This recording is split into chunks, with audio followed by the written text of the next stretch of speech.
बातमी। यवतमाळच्या राळेगावमधून 34 मुली बेपत्ता झाल्याचे आरोप झाल्यानं खळबळ उडालेली आहे।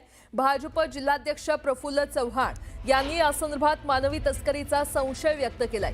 या प्रकरणी पोलिसांनी संशयित आरोपी मझहर कुरेशीला ताब्यात घेतलं असून अधिक चौकशी सुरू आहे।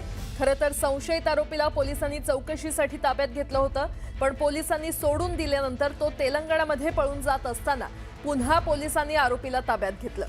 त्याचं घडलंय असं की यवतमाळमधील एक तरुणी आणि तिच्या मित्राची फोनवरील कथित संभाषणाची ऑडिओ क्लिप व्हायरल झाली।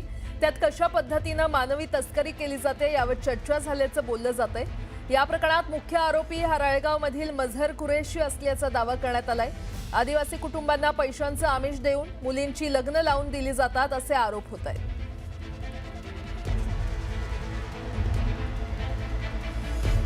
तर सर्वात आधी ऐकूयात व्हायरल होत असलेली ऑडिओ क्लिप। शिवमामा कोण? पोरी काढणारा। अच्छा, कुठं आहे? कुठच्या आपल्याच गावातला आहे, हे इकडे राहते फुकटनगर मध्ये। अच्छा अच्छा। ते कल्याणी हत्या करते वाटतं ते काम? हो। सोडला का? नाही, बाबा म्हणजे आपल्याच गावात दिसते घरापाशी। मोबाईल वर काम करत असते याईनी। अच्छा, असं आहे का? तिचे काम तिले जेल झालती ना या कामासाठी, हा हा।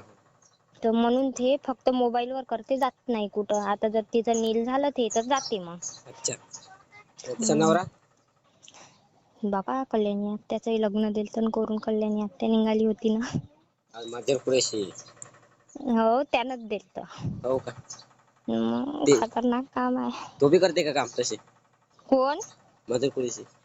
नाही हो, ते मजरही करते। मला वाटलं नाही। पैसा किती भेटते मग, पण बदलवायला लागते। तुला काय वाटतं चांगलं काम आहे? नाही, मला चांगलं नाही वाटत बा।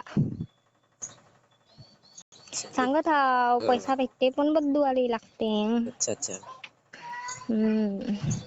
तिघ चौघच आहे का बघते म्हणजे पोरी विकते ना काढते? बाप रे, फक्त तिघ चौघ? रॉकेट आहे यांचं। बाप रे, तुला काय लय माहिती जण बा? आहे या कामात। बाप रे। आता पूनम आत्या आहेत, बापरे किती सारे जण आहे, सांगूच नको। मेन कोण आहे मग समजा? याच्यात मेन कोणीच नाही, सगळेच जण मेन आहे काम लावणारे। ही ऑडिओ क्लिप ऐकल्यानंतर आता आपण पाहूयात भाजप जिल्हाध्यक्ष प्रफुल्ल चव्हाण यांनी काय आरोप केलेत। त्याच्यामध्ये लव जिहादचा एक अँगल आलाय। तर या ऑडिओ क्लिप मध्ये असं लक्षात आलंय की मझहर कुरेशी आणि त्याची मिसेस हे दोघं हे पूर्ण सिंडिकेट चालवत आहेत आणि या सिंडिकेटच्या माध्यमातून हिंदू मुलींचं धर्मांतरण करणे आणि त्यांना पुढे वेश्या व्यवसाय करणे अशी शंका यामध्ये उपस्थित होते आहे। पोलिसांना आम्ही काल भेटलो आहेत, मागील 2 दिवसापासून आम्ही याचा पाठपुरावा करत आहेत। या सिंडिकेटमध्ये खूप लोक समाविष्ट आहेत। बंगलोरचे आहेत, ग्वालियरचे आहेत, मध्य प्रदेश आहेत, मुंबईचे आहेत, पुण्याचे आहेत। त्या सर्वांचा शोध घ्यावा, यांचे अकाउंट चेक करावे, यांचे मोबाईल चेक करावे, यांच्या घराच्या झडती घ्यावा असं व्हावं। माझी पोलीस प्रशासनाला विनंती की त्यांनी या विषयाचा कसून तपास घ्यावा। ऑडिओ क्लिप पोलिसांपर्यंत मिळाली, त्याच्यामध्ये जेवढ्या आरोपींचं नाव आहे, त्यात महिला आरोपी असतील काही पुरुष असतील, त्या सर्वांना पोलीस स्टेशनला बोलून राळेगाव पोलीस स्टेशनला आपण सखोल चौकशी केलेली आहे आणि आतूनही ती करीत आहोत।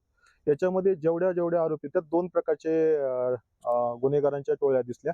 एक महिला आहेत आणि एक दुसरे पुरुषांचे आहेत, यांच्या अलग आहेत। परंतु हे गुन्ह्याचं प्रकार म्हणजे असं आहे की मुलींना भरीस घालून त्यांना वेगवेगळ्या ठिकाणी लग्न लावून देणं आणि लग्नात त्याच्यासाठी पैसे कमवणं आणि ह्या मुली 15-20 दिवसांनी परत माघारी आल्यानंतर पुन्हा सासरी न जाणं अशा स्वरूपाचं आहे। आणि ह्याच्यावरून काही ठिकाणी म्हणजे जालन्यामध्ये टेंभुर्णी या ठिकाणी एक फसवणुकीचा गुन्हाही दाखल झालेला आहे। दरम्यान राळेगाव मुली बेपत्ता प्रकरणात पोलिसांच्या ताब्यात असलेला संशयित आरोपी मझहर कुरेशीच्या घरावर नगरपंचायतीनं हातोडा चालवलाय। वलीदादा बादशाह परिसरात मझहरचं अनधिकृत घर होतं। या संदर्भात नगरपंचायतीनं नोटीस बजावली होती। अखेर मुख्याधिकाऱ्यांच्या उपस्थितीमध्ये नगरपंचायतीनं जेसीबीच्या मदतीनं हे अनधिकृत घर पाडलं।